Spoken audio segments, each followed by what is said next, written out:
Hello friends, welcome back to Topatics. আশা করি তোমরা সবাই ভালো আছো। আজকে আমরা তোমাদের উচ্চ মাধ্যমিক রাষ্ট্রবিজ্ঞানের প্রথম টপিক আন্তর্জাতিক সম্পর্ক সম্পর্কে আলোচনা করব। এটি আন্তর্জাতিক সম্পর্কের প্রথম এবং শেষ ভিডিও, কারণ এটাতেই আমরা পুরো টপিকটা কভার করব। তাই ভিডিওটা হয়তো বড় হবে, পুরোপুরি দেখার চেষ্টা করবে, না দেখে কোনো রকম কমেন্ট করবে না। আর তোমরা যদি আমার চ্যানেল নতুন হও, চ্যানেলটিকে সাবস্ক্রাইব করো। আমার সঙ্গে পার্সোনালি কথা বলতে গেলে আমার হোয়াটসঅ্যাপ গ্রুপে অথবা টেলিগ্রাম গ্রুপে এসে জয়েন করো। ফেসবুক পেজেও আছি আমি। So let start.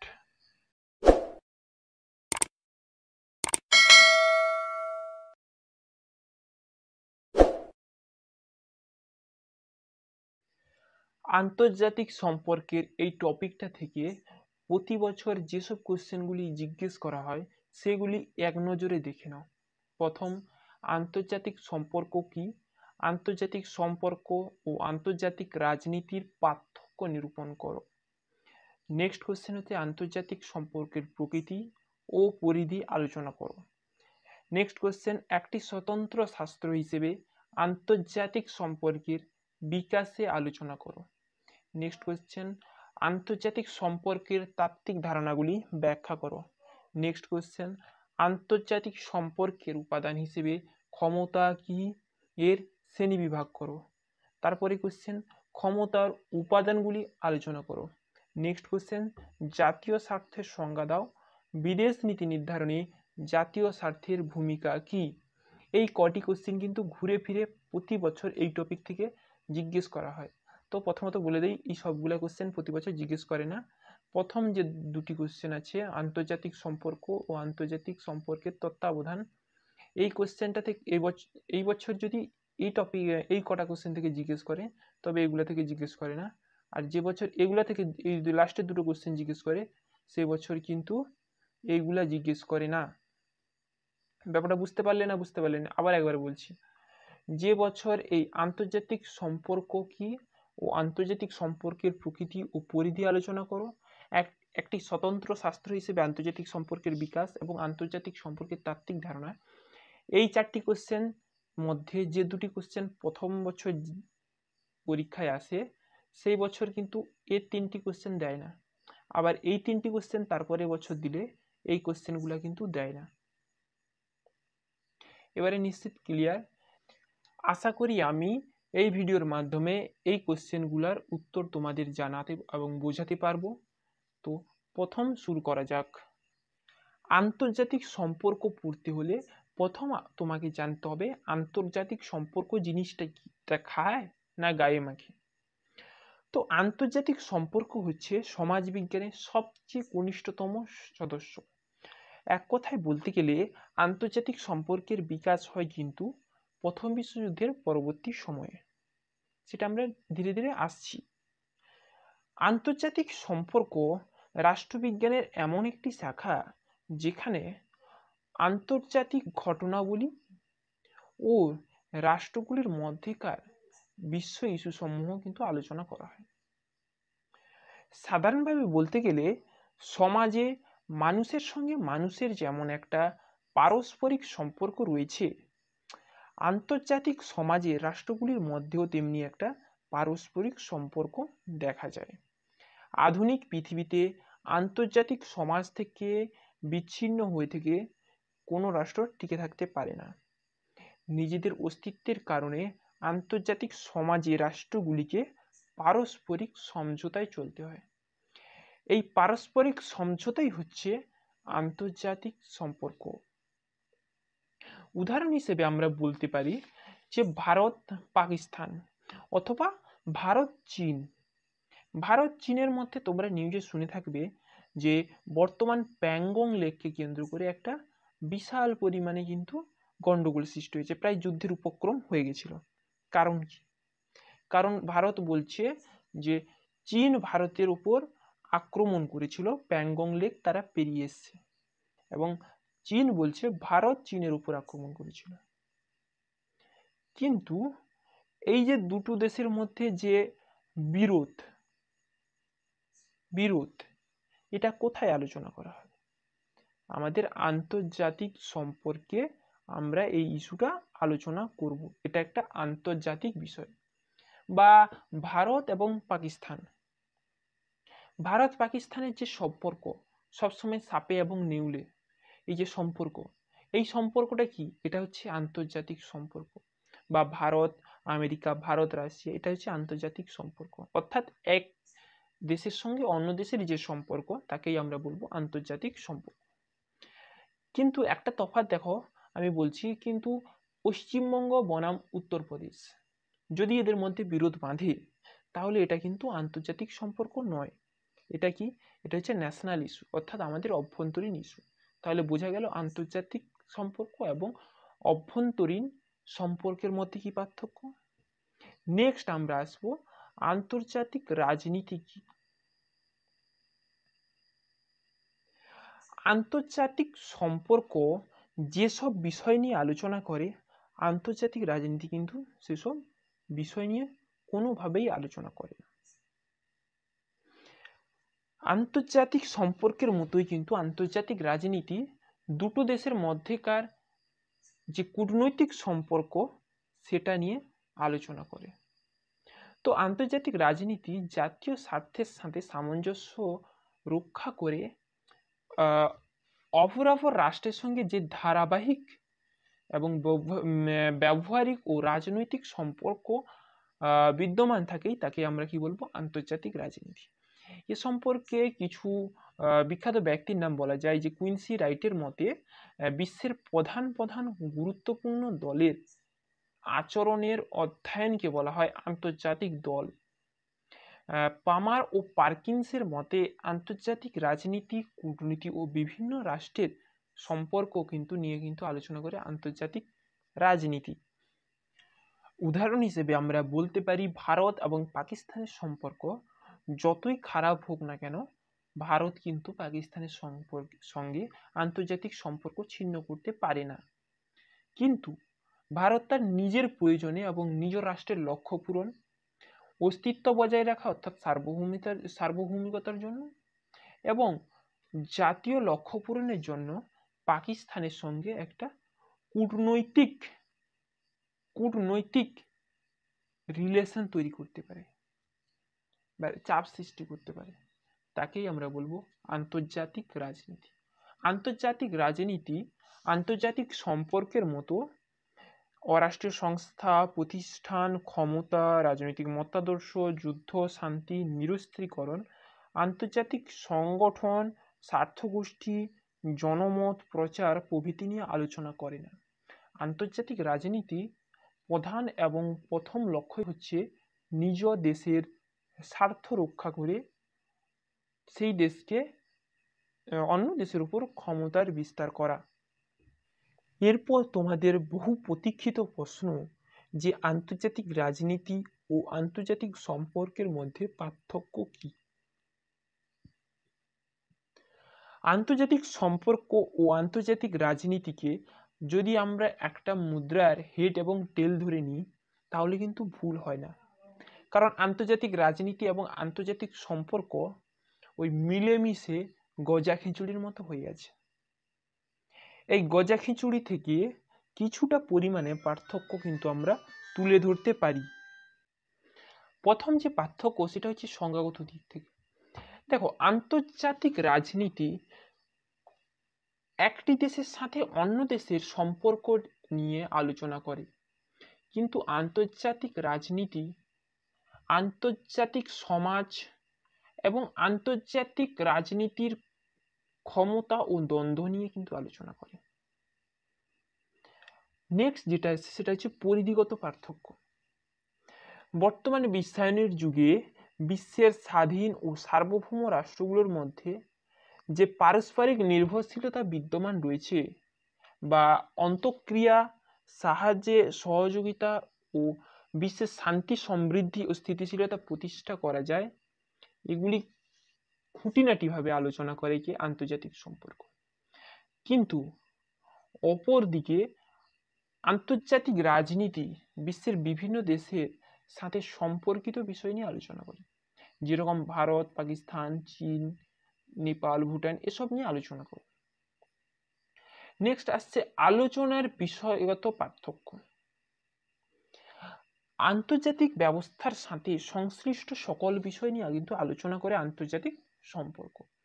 এর মধ্যে তুলনামূলক রাজনীতি, ঐতিহাসিক রাজনৈতিক ঘটনা, অন্তরাষ্ট্রীয় বিষয়, যেমন সংস্থা, অনেক সংস্থা আছে যেগুলি অন্তরাষ্ট্রীয়, তার মধ্যে গুগল, ইউটিউব তুমি দেখছো, এটা একটা অন্তরাষ্ট্রীয় সংস্থা।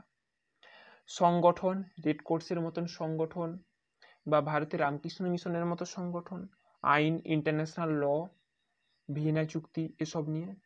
সম্মিলন, ইন্টারন্যাশনাল যেসব সম্মিলনগুলো হয় সেগুলো, ইন্টারন্যাশনাল চুক্তি, এছাড়াও বিশ্বের অর্থনৈতিক, সামাজিক, সাংস্কৃতিক, মানবিক বিষয়গুলো নিয়ে কিন্তু আন্তর্জাতিক সম্পর্ক আলোচনা করে।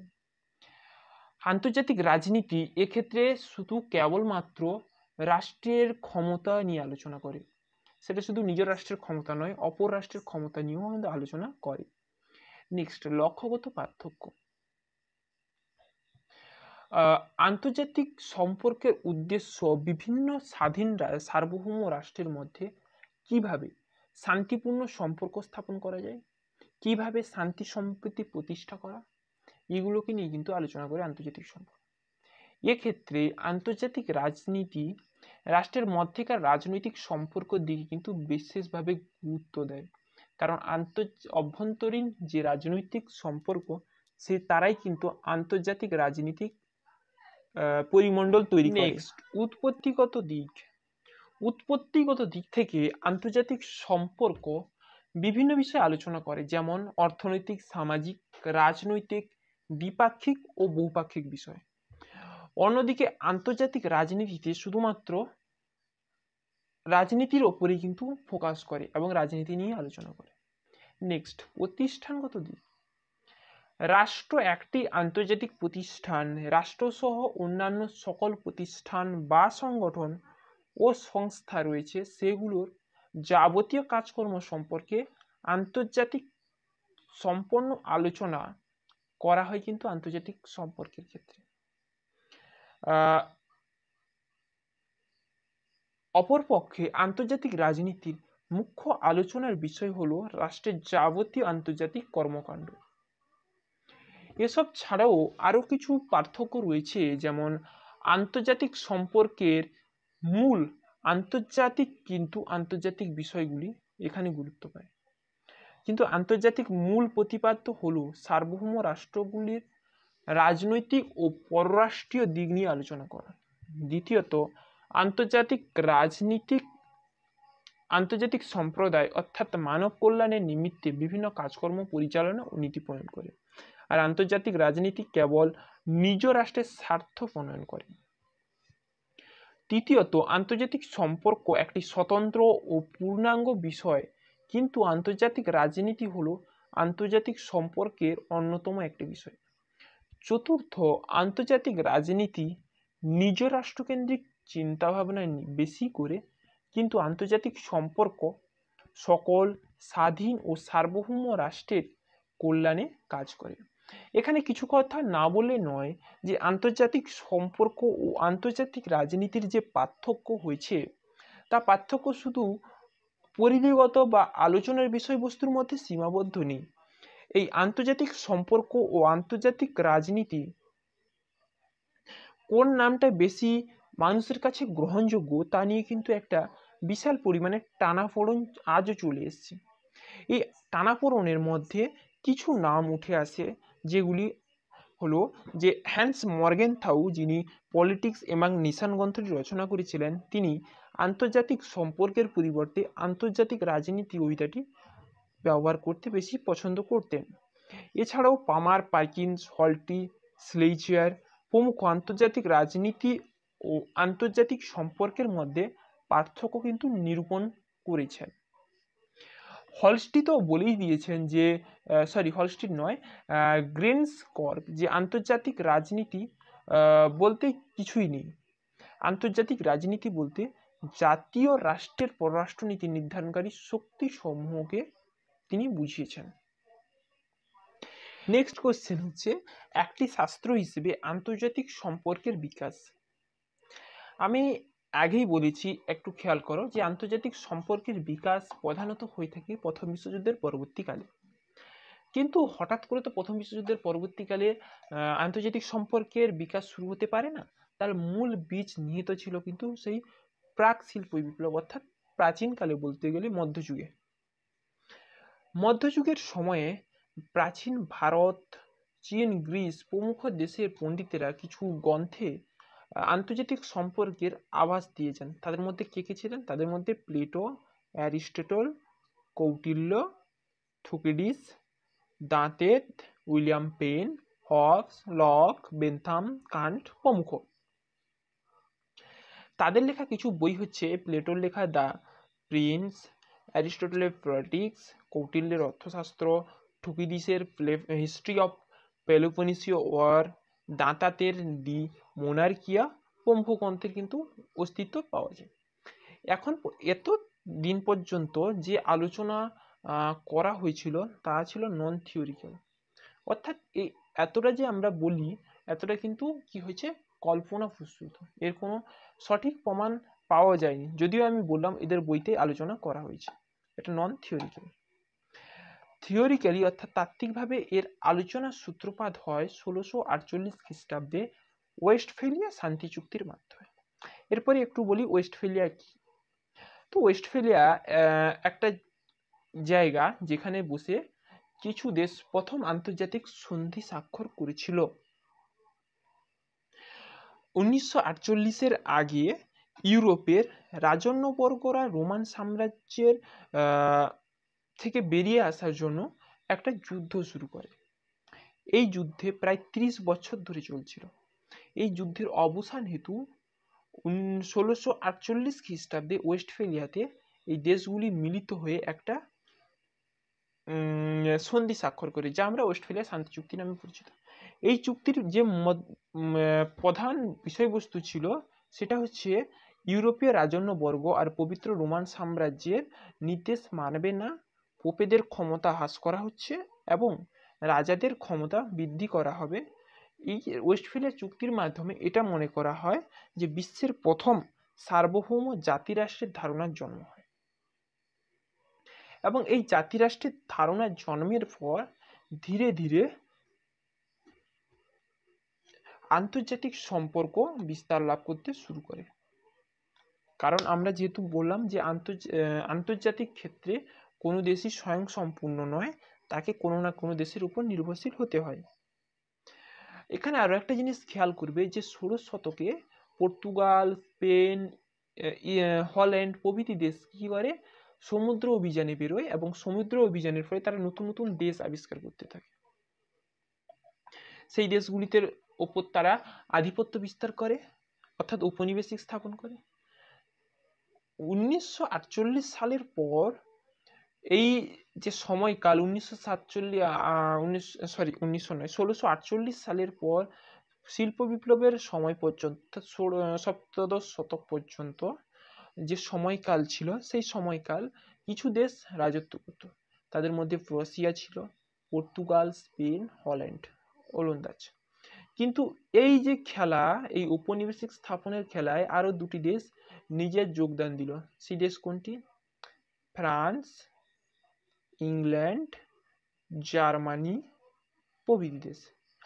কিন্তু ভাগ্যক্রমে ইংল্যান্ড সপ্তদশ শতকে প্রথম শিল্প বিপ্লব ঘটায় এবং শিল্প বিপ্লবের পরবর্তীকালে সেই উদ্বৃত্ত কাঁচামাল বিক্রি করার জন্য ইংল্যান্ড বিশ্বে প্রায় প্রত্যেকটি দেশে কি করে, উপনিবেশিক স্থাপন করে দেয়, অর্থাৎ তাদেরকে পরাধীন করে দেয়।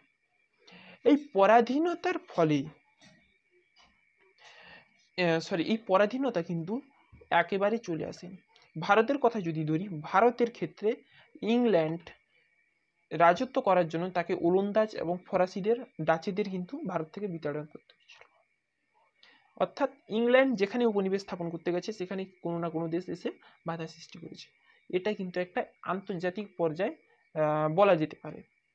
নেক্সট যেটা আছে, শিল্প বিপ্লবের পরবর্তী সময়ে ধীরে ধীরে তিনটি মহাশক্তিধর, সেটা হচ্ছে ইংল্যান্ড, ফ্রান্স, জার্মানি, এটা কিন্তু ক্ষমতা শক্তিধর হতে থাকে এবং নিজেদের উপনিবেশিক প্রতিদ্বন্দ্বিতায় নিজেকে নিয়োজিত করে দেয়।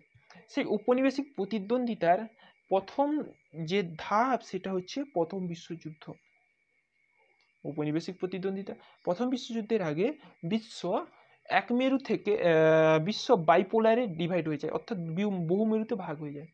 বহু মেরু নয়, দ্বিমেরুতে ভাগ হয়ে যায়। একদিকে ছিল মিত্রপক্ষে আর একদিকে ছিল অক্ষ শক্তি, অর্থাৎ জার্মানির নেতৃত্বে একদিক আর একদিকে ইংল্যান্ড ফ্রান্সের নেতৃত্বে আরেক জোট। এই দুটি জোট কিন্তু প্রথম বিশ্বযুদ্ধ করে।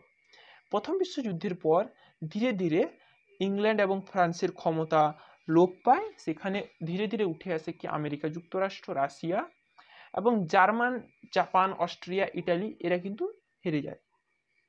প্রথম বিশ্বযুদ্ধের পরবর্তীতে যে ধ্বংসলীলা হয়েছিল, সেই ধ্বংসলীলার যে ছাপ মানুষ জীবনের উপর পড়ে তা কিন্তু প্রচুর পরিমাণে ভয়ানক ছিল। এই ভয়ানকতা যাতে আর পৃথিবীতে দুবার না হয়, সেই সময়কার বুদ্ধিজীবী মানুষ, বিশেষ করে আমেরিকা যুক্তরাষ্ট্রের রাষ্ট্রপতি উড্রো উইলসন প্রথম জাতিসংঘ নামে একটি প্রতিষ্ঠান করার কথা ঘোষণা করেন, অর্থাৎ লিগ অফ নেশন প্রতিষ্ঠা করার ঘোষণা করেন। এই লিগ অফ নেশনের মাধ্যমে কিন্তু প্রথম আন্তর্জাতিক সম্পর্কের বিকাশের পূর্ণাঙ্গ রূপ লাভ করেছে বলে ধরে নেওয়া হয়। কারণ এই জাতিসংঘের আন্ডারে অনেকগুলো সংস্থা ছিল। এই জাতিসংঘে প্রায় তখনকার স্বাধীন দেশগুলি প্রত্যেকটি যোগদান করেছিল। এই জাতিসংঘের মাধ্যমে প্রথম আন্তর্জাতিক একটা গঠনের প্রয়াস দেখা যায় এবং আন্তর্জাতিক সম্পর্ক ধীরে ধীরে কিন্তু এখানে বিকাশ লাভ করতে থাকে। নেক্সট তার 20 বছর পর, অর্থাৎ প্রথম বিশ্বযুদ্ধের 20 বছর পর দ্বিতীয় বিশ্বযুদ্ধ অনুষ্ঠিত হয়।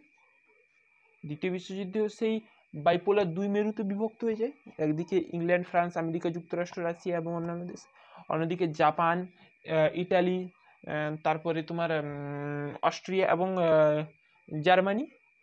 দ্বিতীয় বিশ্বযুদ্ধে হিটলার পরাজিত হয় এবং ধীরে ধীরে প্রথম বিশ্বযুদ্ধে তো ইংল্যান্ড ফ্রান্সের ক্ষমতা কমেই গিয়েছিল। দ্বিতীয় বিশ্বযুদ্ধের পরে এরা প্রচুর পরিমাণ অর্থনৈতিক লস করে এবং এদের অর্থনীতি ভেঙে যায়, রাষ্ট্রীয় ক্ষমতা হারিয়ে ফেলে। এখানে দুটি দেশ উঠে আসে। দুটি দেশ কি কি সবাই জানো? দুটি দেশ হচ্ছে আমেরিকা যুক্তরাষ্ট্র আর অন্য প্রান্তে হচ্ছে সোভিয়েত রাশিয়া, অর্থাৎ নিজেদের জোটের মধ্যেই কিন্তু যুদ্ধ করছে। ক্ষমতা এমন একটা জিনিস। দ্বিতীয় বিশ্বযুদ্ধের পরে দ্বিতীয় বিশ্বযুদ্ধের আগে জাতিসংঘ তো পুরোপুরি ভেঙে যায়, হিটলার যেহেতু বেরিয়ে এসে আবার যুদ্ধ হয়। তারপরে দ্বিতীয় বিশ্বযুদ্ধের পর আবার আসে রাষ্ট্রপুঞ্জ, অর্থাৎ ইউনাইটেড নেশন অর্গানাইজেশন, সেটা গঠন হয় এবং আন্তর্জাতিক রাজনীতিতে আবার একটা নতুন মাত্রা যোগ করে ইউএনও। দ্বিতীয় বিশ্বযুদ্ধের পরে যে আন্তর্জাতিক পরিমণ্ডল তৈরি হয় তাকে আমরা অনেকে ঠান্ডা লড়াই হিসেবে জানি। আমরা নেক্সট ভিডিও ঠান্ডা লড়াইয়ের উপরেই তৈরি করব, তাই এখানে আমরা বিস্তৃত বলছি না। কিন্তু আধুনিক কালে যে আন্তর্জাতিক সম্পর্ক, তা কিন্তু ঠান্ডা লড়াইয়ের পরিমাণকে এতটা প্রভাবিত করবে না। অর্থাৎ ঠান্ডা লড়াই যে সোভিয়েত ইউনিয়ন এবং আমেরিকা যুক্তরাষ্ট্রের মধ্যে হয়েছিল তা কিন্তু নয়। এখনকার যে আন্তর্জাতিক পরিমণ্ডল, সেখানে কিন্তু দুটো নয়, তিনটে জোট আবার দেখা দিচ্ছে। একটা আমেরিকার নেতৃত্বে, আমেরিকার সঙ্গে জাপান, ইংল্যান্ড, ফ্রান্স, এখন ভারতে হয়তো যোগ দিতে পারে, এখনো যেহেতু যোগ দেয়নি। অন্যদিকে চীনের নেতৃত্বে আরব ওয়ার্ল্ডের কিছু কান্ট্রি এবং পাকিস্তান আছে, ইরাক আছে, টার্কি আছে, এদের নেতৃত্বে একটা জোট। আর যে তৃতীয় জোটের আমি যে কথাটা বলছি, সেই তৃতীয় জোট হচ্ছে রাশিয়া। রাশিয়ার তৃতীয় জোট তৈরি করতে পারে অথবা সে চীনের সঙ্গে যোগ দিতেও পারে। আমার মতে রাশিয়ার নিরপেক্ষ থাকাটা জরুরি। বিশ্বের ক্ষেত্রে কোনো একটা দেশ নিরপেক্ষ থাকাটা জরুরি।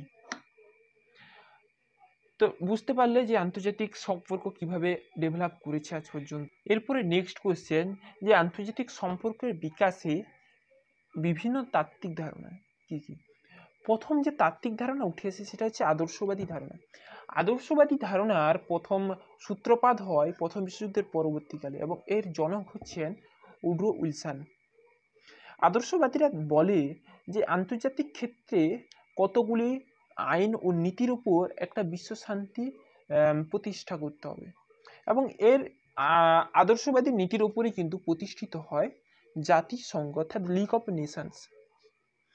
এছাড়া উইলসন ছাড়াও আদর্শবাদীদের আরও কয়েকজন মতবাদী আছেন, তাদের মধ্যে জিমান, বাটলার, শার্টওয়েল, অ্যাঞ্জেল প্রমুখ। দ্বিতীয় হচ্ছে বাস্তববাদী। প্রথম বিশ্বযুদ্ধের পর যে জাতিসংঘ প্রতিষ্ঠিত হয়েছিল তা যখন 1939 সালে 1 সেপ্টেম্বর হিটলার পোল্যান্ড আক্রমণ করার ফলে ভেঙে গেল, তখন যে মতবাদের উদ্ভব হলো তারা হচ্ছে বাস্তববাদ। বাস্তববাদীরা প্রধানত আন্তর্জাতিক ক্ষেত্রে রাষ্ট্রের ক্ষমতাকে কেন্দ্র করে আলোচনা করে। এর মুখ্য প্রবক্তা হলেন হ্যান্স মর্গেনথাউ, এছাড়াও টমসন, অ্যারো প্রমুখ রয়েছেন। নেক্সট যে মতবাদ সেটা হচ্ছে আচরণবাদ। দ্বিতীয় বিশ্বযুদ্ধের পরবর্তীকালে বাস্তববাদ ফেল হয়ে গেল, আবার যেহেতু ইউএনও প্রতিষ্ঠা হলো, সেই সময় যে মতবাদের উদ্ভব হয় তা হলো আচরণবাদ। এদের মতো আন্তর্জাতিক সম্পর্কে যেসব নীতি নিয়ে আলোচনা করা হয় রাষ্ট্রকে প্রভাবিত করতে সক্ষম, অর্থাৎ আন্তর্জাতিক সম্পর্ক, জাতীয় ও আন্তর্জাতিক রাজনীতি, আচরণগত সংবেদনশীলতা ও পরিবর্তনের দাবি প্রভৃতি নিয়ে কিন্তু আলোচনা করে। এর প্রবক্তা হলেন ডেভিড স্ট্যান ও জন বার্টন। এছাড়াও আরও কিছু মতবাদ আছে, যেমন নয়া উদারনীতিবাদ, নয়া বাস্তববাদ। নয়া উদারনীতিবাদ বলে যে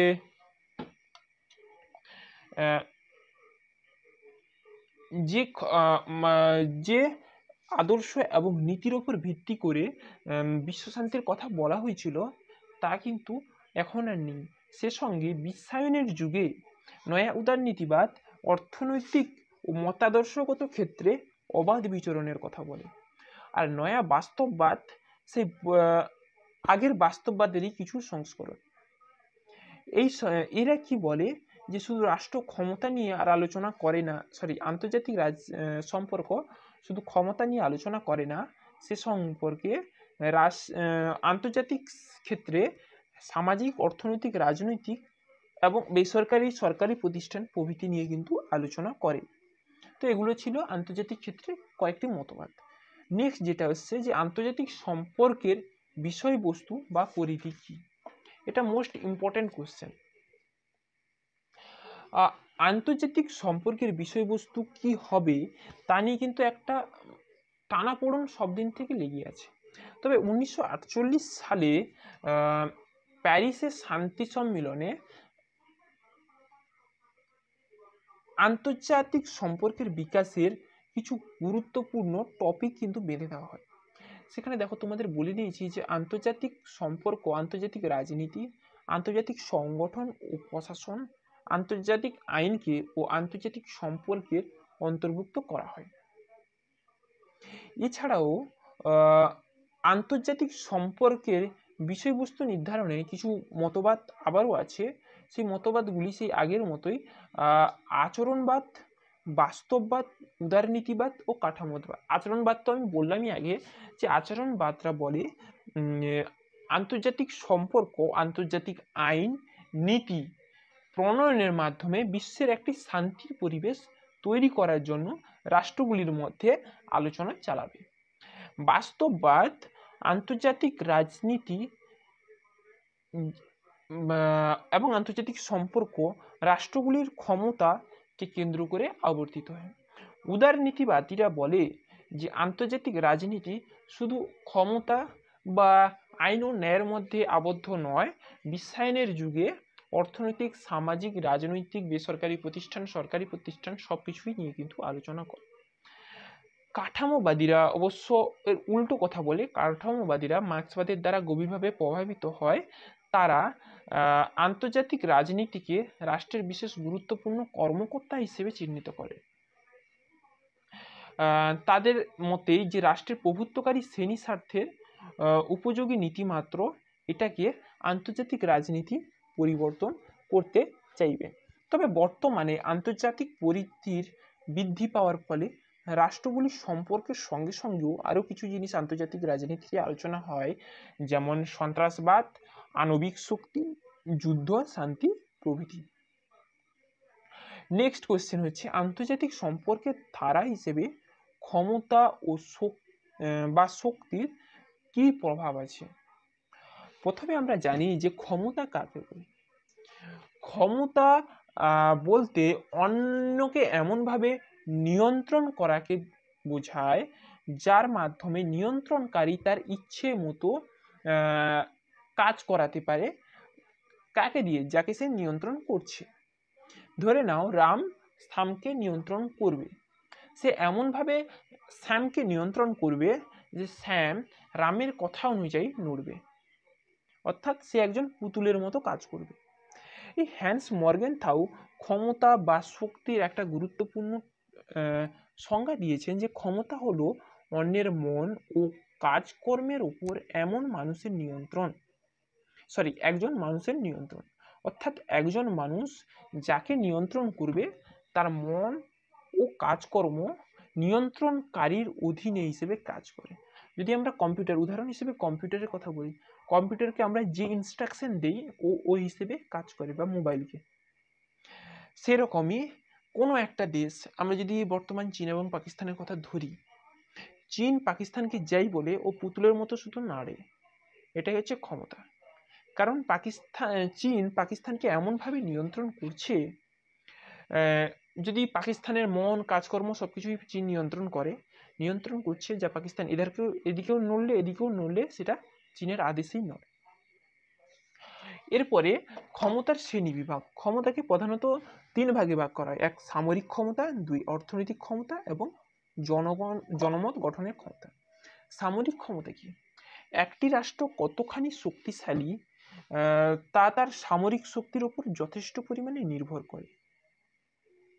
এই প্রসঙ্গে মন্তব্য করতে গিয়ে স্পাইকম্যান বলেছেন যে সর্বশেষ বিচার এর যুদ্ধ করার সামর্থ্যের মধ্যে একটি রাষ্ট্রের ক্ষমতায় কিন্তু পরিচয় পাওয়া যায়। বস্তুত অতীতের মতো বর্তমানেও সেই সব রাষ্ট্রকে অতি বৃহৎ ও বৃহৎ শক্তির মর্যাদা দেওয়া হয় যার সামরিক শক্তিতে বলীয়ান। উদাহরণ হিসেবে আমেরিকার কথা ভাবতে পারি। আমেরিকা বিশ্বের 1 নম্বর শক্তিশালী দেশ, 2 নম্বরে রাশিয়া, 3 নম্বরে চায়না, 4 নম্বরে ভারত, 2 নম্বর অর্থনৈতিক ক্ষমতা। সামরিক শক্তির মতো অর্থনৈতিক ক্ষমতার অধিকারী রাষ্ট্রগুলি বিশ্ব রাজনীতিতে গতি প্রকৃতিতে যথেষ্ট পরিমাণে প্রভাব বিস্তার করতে সক্ষম। কারণ তার বিরুদ্ধে সে যেই বলবে তাকে সে টাকা দিয়ে চুপ করিয়ে দেবে, এটা তার ক্ষমতা। যথেষ্ট সম্পদশালী রাষ্ট্রের সহজেই যুদ্ধ করার ঝুঁকি গ্রহণ করতে পারে, যেহেতু টাকা আছে, অস্ত্র কিনতে পারবে। তাই তারা যুদ্ধের ভয় দেখিয়ে অতি সহজেই অন্য রাষ্ট্রকে নিজের কথা মতো চালাতে পারে। সেটা আফগানিস্তানের কথা বলা যায়। আমেরিকা আফগানিস্তানের উপর যুদ্ধের ধমকি দেখিয়ে তাদেরকে নিয়ন্ত্রণ করে। 3 জনমত গঠনের ক্ষমতা। বিশ্ব রাজনীতিতে সামরিক অর্থনৈতিক ক্ষমতা থাকলে হবে না, সেখানে কি করতে হবে? জনমত গঠন করতে হবে, অর্থাৎ নিজের ব্যাকগ্রাউন্ডকে আগে স্ট্রং করতে হবে। প্রতিটি সরকার তার দেশের জনগণের মনোবল বৃদ্ধি ও তাদের ঐক্যবদ্ধ করার উদ্দেশ্যে যেমন প্রচার চালায়, তেমনি বিদেশি জনগণের সমর্থন লাভের জন্য তা করে থাকে। চীনের কথা বলা যায়। চীন, ভারতীয় মিডিয়া বারবার অভিযোগ করে চীন ভারতের উপর প্রোপাগান্ডা চালাচ্ছে। প্রোপাগান্ডার অর্থই হচ্ছে কিন্তু জনমত গঠনের জন্য প্রচার করা। এরপরে আমরা যে কোশ্চেনটা, সেটা হচ্ছে জাতীয় শক্তির উপাদান সমূহ কি কি, অর্থাৎ শক্তির উপাদান সমূহ কি কি। শক্তির প্রথম যে উপাদান সেটা হচ্ছে ভৌগোলিক উপাদান। কোনো একটা শক্তি অর্থাৎ জাতিকে ঐক্যবদ্ধ হতে গেলে তাকে অবশ্যই আগে কি করতে হবে? একটা ভৌগোলিক উপাদান গঠন করতে হবে। যদি আমরা ভারতের কথা ধরি, যে ভারত একটা শক্তিশালী দেশ। এই দেশ শক্তিশালী কারণ তার একটা ভৌগোলিক উপাদান আছে, তার অবস্থান ঠিকঠাক আছে। ভারত একদিকে সমুদ্র, দক্ষিণে সমুদ্র, উত্তরে পাহাড় দিয়ে ঘেরা। তার আয়তন সুবিশাল, জলবায়ু বিশ্বের প্রায় প্রত্যেকটি জলবায়ু ভারতে দেখা যায়। ভূপ্রকৃতি বিশ্বের কোনো দেশে এরকম ভূপ্রকৃতি নেই। তাহলে কোনো একটা দেশকে যদি শক্তিশালী হতে হয় তাহলে তার ভৌগোলিক অবস্থান কিন্তু হওয়াটা জরুরি।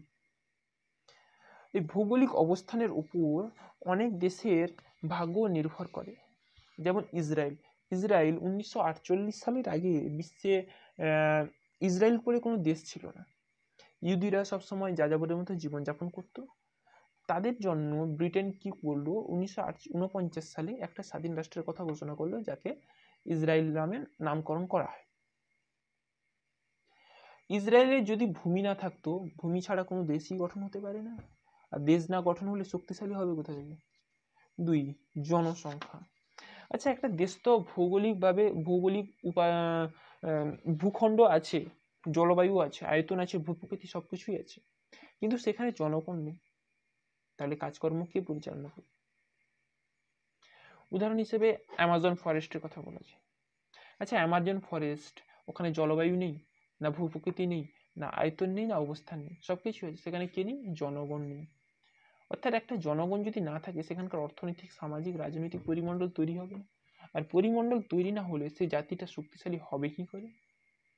প্রাকৃতিক সম্পদ। কোনো একটা জাতিকে বা দেশকে শক্তিশালী হতে গেলে তাকে অবশ্যই প্রাকৃতিক সম্পদে ভরপুর হতে হবে। যদি তার কাছে প্রাকৃতিক সম্পদ থাকে, তবে সে কিন্তু বিশ্বেতে অপরকে বিক্রি করে টাকা উপার্জন করতে পারবে এবং সেই টাকাতে নিজের দেশকে শক্তিশালী করতে পারবে। তবে সব ক্ষেত্রে এটা হয় না, কারণ আরবের দেশগুলিতে খনিজ তেলে ভরপুর থাকলেও তারা কিন্তু শক্তিশালী হতে পারছে না। 4, শিল্পোন্নতি। কোনো দেশে শুধু জনসংখ্যা, প্রাকৃতিক সম্পদ থাকলে তো হবে না, সেই সম্পদে ব্যবহার করার জন্য শিল্প থাকতে হবে। শিল্প, ইন্ডাস্ট্রিয়াল থাকলে তবেই তো উৎপাদন হবে, চাকরি বাড়বে, বেকারত্ব কমবে। যে দেশ যত বেশি শিল্পোন্নত হবে, সে দেশ কিন্তু তত শক্তিশালী হবে। নেক্সট যেটা আছে সেটা হচ্ছে সামরিক প্রস্তুতি। দেশে যখনই শিল্পোন্নতি হবে, তখন সরকারের হাতে টাকা আসবে এবং সরকার সেগুলিকে সামরিক খাতে ব্যয় করতে পারবে এবং সামরিক শক্তিকে যতটা সম্ভব বাড়ানোর চেষ্টা করবে। যদিও সামরিক শক্তিটা কাম্য নয়, তাও কিন্তু বাড়ানোর চেষ্টা করবে এবং যখন ইচ্ছা, যার উপর ইচ্ছা আক্রমণ করে দিবে নিজের শক্তি জাহির করার জন্য। 6 নম্বর, রাজনৈতিক উপাদান। গণতান্ত্রিক অথবা রাজতান্ত্রিক অথবা একনায়কতান্ত্রিক, যেখানেই হোক না কেন, রাজনীতি একটা মোদ্দা কথা। অর্থাৎ রাজনৈতিক ভাবে যে ডিসিশন নেওয়া হয় সেই দেশের ক্ষেত্রে সেটা প্রযোজ্য হবে কিনা সেদিকে একটা খেয়াল রাখতে হবে। রাজনীতি নিয়ে মানুষ কতটা সেন্টিমেন্টাল সেদিকেও খেয়াল রাখা হবে। 7, জাতীয় নেতৃত্ব। জনসংখ্যা, আয়তন, জলবায়ু, প্রাকৃতিক সম্পদ, রাজনীতি, সামরিক সবকিছুই আছে, কিন্তু যোগ্য নেতৃত্ব নেই। অর্থাৎ কথায় আছে না, ওই সেনার কি কাজ যার যোগ্য সেনাপতিই নেই। সেনাপতি যুদ্ধ করবে না, বাট সেনাকে নেতৃত্ব দেবে। সেরকমই জাতীয় নেতা বা নেতৃবৃন্দ জাতির হয়ে কাজ করে না, শুধু নেতৃত্বই দেয়। যোগ্য নেতৃত্ব পেলে অবশ্যই কোনো একটা জাতি শক্তিশালী হতে পারবে। যদি নেতৃত্ব না পায়, তাহলে শক্তিশালী তো দূরের কথা, জাতিটি ঠিকঠাকভাবে পায়ে দাঁড়াতেও পারবে না। নেক্সট যেটা আছে সেটা হচ্ছে 8 নম্বরে, সেটা হচ্ছে কূটনীতি। কোনো একটা দেশের কাছে প্রাকৃতিক সম্পদ, শিল্প, সামরিক কিছুই নেই, কিন্তু তার কাছে কূটনীতি ব্যক্তি আছে, কূটনৈতিক ব্রেন আছে, সোজা কথা বলতে কূটনৈতিক ব্রেন আছে, তাও সে দেশটা দেখবে এগিয়ে যাচ্ছে, কারণ সে কূটনৈতিক সম্পর্ক স্থাপনের মাধ্যমে অন্য দেশের সাহায্য নিয়ে কি করছে, নিজেকে এগিয়ে নিয়ে যাচ্ছে। এছাড়াও সামাজিক উপাদান এবং আন্তর্জাতিক অবস্থানও আন্তর্জাতিক জাতীয় শক্তির উপাদান হিসেবে গুরুত্বপূর্ণ ভূমিকা পালন করে। নেক্সট যেটা আছে যে ক্ষমতার গুরুত্ব। ক্ষমতার গুরুত্ব কি? দেখো, রাজনীতির সঙ্গে ক্ষমতা বা শক্তি অঙ্গাঙ্গিভাবে জড়িত, তাই অভ্যন্তরীণ রাজনীতির সঙ্গে আন্তর্জাতিক রাজনীতিও ক্ষমতা শক্তিশালী কেন্দ্রে অবস্থিত। এই ক্ষমতার কেন্দ্র করে কোনো কোনো দেশ নিজের অস্তিত্বকে টিকিয়ে রাখতে পেরেছে, আবার কোনো দেশ এক দেশের উপর গিয়ে রাজত্ব করতে পেরেছে। তাই ক্ষমতাকে কোনোভাবে অস্বীকার করা অথবা একে নিজ দেখানো সম্ভব নয়। নেক্সট যেটা আসছে সেটা হচ্ছে আন্তর্জাতিক সম্পর্কের উপাদান হিসেবে জাতীয় শক্তি অর্থাৎ ন্যাশনাল ইন্টারেস্ট। জাতীয় শক্তি কাকে বলে, জাতীয় স্বার্থ কাকে বলে? জাতীয় স্বার্থ বলতে জাতির সেই সব ন্যূনতম ও উদ্দেশ্য সমূহকে বোঝায় যেগুলি পূরণের জন্য রাষ্ট্রসমূহের সিদ্ধান্ত গ্রহণ করে, এবং এইসব ন্যূনতম উদ্দেশ্যের মধ্যে জাতীয় নিরাপত্তা, জাতীয় উন্নয়ন ও শান্তিপূর্ণ বিশ্ব ব্যবস্থা প্রতিষ্ঠা উল্লেখযোগ্য।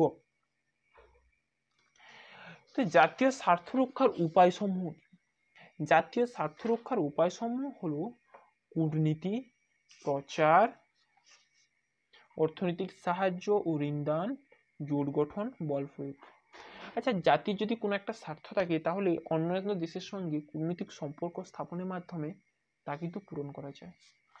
প্রচার, প্রচার অন্য রাষ্ট্রের সরকার ও জনগণকে প্রভাবিত করার জন্য একটা দেশ করতেই পারে, কারণ তার স্বার্থ যদি পূরণ হয় তাহলে সে দেশ প্রচার করবে। নেক্সট, অর্থনৈতিক সাহায্য, ঋণ প্রদান। আমার দেশ অন্য কোনো দেশের উপর আধিপত্য প্রতিষ্ঠা করবে, তো এই আধিপত্য প্রতিষ্ঠা করার জন্য যুদ্ধ করতে হবে এমন কোনো কথা নেই, তাকে অর্থনৈতিক সাহায্য বা ঋণ দানের মাধ্যমে বশ্যতা স্বীকার করানো যায়। 4, জোট গঠন। এই সব কিছু ভেঙে গেল, প্রথম তিনটে ফেল হয়ে গেল, লাস্টে এসছে জোট গঠন। জোট এমন একটা জিনিস যা একটি দেশের প্রতি অন্য দেশের করতে বাধ্য করে। যদি জোটের কথা আমরা ন্যাটোর কথা ধরি, অথবা ভারত, আমেরিকা, জাপান এবং অস্ট্রেলিয়া যে জোটের কথা ধরি, এরা কি করে, এক দেশের উপর যদি কেউ অন্য দেশ আক্রমণ করে তাহলে জোটবদ্ধ দেশগুলি সেই দেশটার বিরুদ্ধে, যে দেশটা মিত্র দেশের উপর আক্রমণ করেছে তার বিরুদ্ধে যুদ্ধ ঘোষণা করে। তাহলে আমরা এখানে একটা জাতীয় স্বার্থ কিন্তু চরিতার্থ করতে পারবো। নেক্সট, এসব যদি না হয় তাহলে সরাসরি কিন্তু বল প্রয়োগ অর্থাৎ যুদ্ধ করতে পারে। কোনো একটা জাতীয় স্বার্থ, ধরে নিন পাকিস্তান কাশ্মীর নিয়ে মানছে না, এমন একদিন আসবে বা চলে এলো যে আমাদের কাশ্মীরের জন্য পাকিস্তানের সঙ্গে যুদ্ধ, অটোমেটিক যুদ্ধ হয়ে গেছে অনেকগুলো, কিন্তু হয়তো শেষ যুদ্ধ লড়তেও হতে পারে, আমি বলছি না যে হবে। নেক্সট, পররাষ্ট্রনীতি নির্ধারণে জাতীয় স্বার্থের ভূমিকা। পররাষ্ট্রনীতি নির্ধারণে জাতীয় স্বার্থ একটা বিশাল বড় রোল প্লে করে, কারণ আমি আগেই বললাম যে আন্তর্জাতিক রাজনীতিতে জাতীয় স্বার্থ ছাড়া কিছু হয় না, কারণ আমি নিশ্চিত আন্তর্জাতিক ক্ষেত্রে নিজের ইন্টারেস্ট ছাড়া কোনো একটা বিষয় না গলাতে যাব না, এবং এই না গলানোর জন্য কিন্তু পররাষ্ট্রনীতি দরকার। এই পররাষ্ট্রনীতি নির্ধারণ হয় কিন্তু জাতীয় স্বার্থ। পররাষ্ট্রনীতি নির্ধারণের সময় যে জাতীয় স্বার্থগুলো আমরা খেয়াল রাখি তার একটা হচ্ছে জাতির স্বাধীনতা ও নিরাপত্তা। আমরা এমন কিছু পররাষ্ট্রনীতি গ্রহণ করব না যাতে আমার জাতির অর্থাৎ আমার দেশের স্বাধীনতা, সার্বভৌম এবং নিরাপত্তা ক্ষুণ্ণ হয়। নেক্সট যেটা হচ্ছে জাতীয় উন্নয়ন। আমি পররাষ্ট্রনীতি এমন গ্রহণ করব যাতে সে দেশটির সঙ্গে সঙ্গেও আমার দেশের উন্নয়ন হয়। এবং এবং থার্ড যে পয়েন্ট আছে সেটা এমন একটা পয়েন্ট যে অনেক সময় এমন পররাষ্ট্রনীতি গ্রহণ করতে হয় বিশ্বের নিজেদের মান সম্মান বাঁচানোর জন্য। এই বিশ্ব ব্যবস্থাকে সাপোর্ট করার জন্য যে পররাষ্ট্রনীতি গ্রহণ হয় তাও কিন্তু জাতীয় স্বার্থের দ্বারা নিয়ন্ত্রিত। আন্তর্জাতিক রাজনৈতিক মতাদর্শ জন্য যে পররাষ্ট্রনীতি গ্রহণ করাও তাও কিন্তু জাতীয় স্বার্থের দ্বারাই নিয়ন্ত্রিত। এরপরে আমরা 5 নম্বরে আসবো নিরস্ত্রীকরণ। নিরস্ত্রীকরণ, আচ্ছা, নিরস্ত্রীকরণ কথার অর্থ হচ্ছে অস্ত্রকে ফেলে দেওয়া, তাই তো? কিন্তু অনেক সময় দেখা যায় যে নিরস্ত্রীকরণের সময় জাতীয় স্বার্থ বড় বাধা হয়ে দাঁড়ায়, যেটা ভারতের ক্ষেত্রে।